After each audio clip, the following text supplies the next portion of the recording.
Hi everyone, ఈరోజు నేను fish fry చేస్తున్నానండి.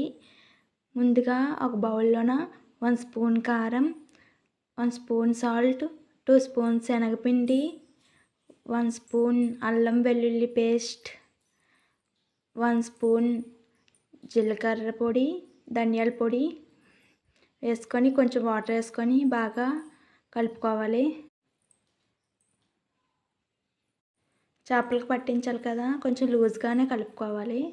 అలా కలిపాక చేపలకి బాగా పట్టించాలి.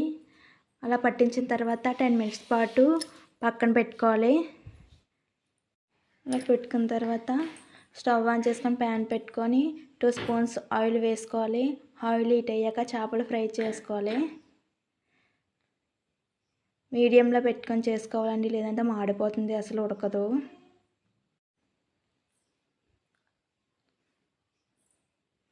అంతేనండి, చాలా బాగా వేగాయి. ప్లీజ్ నా వీడియో మీకు నచ్చినట్టయితే లైక్ అండ్ సబ్స్క్రైబ్.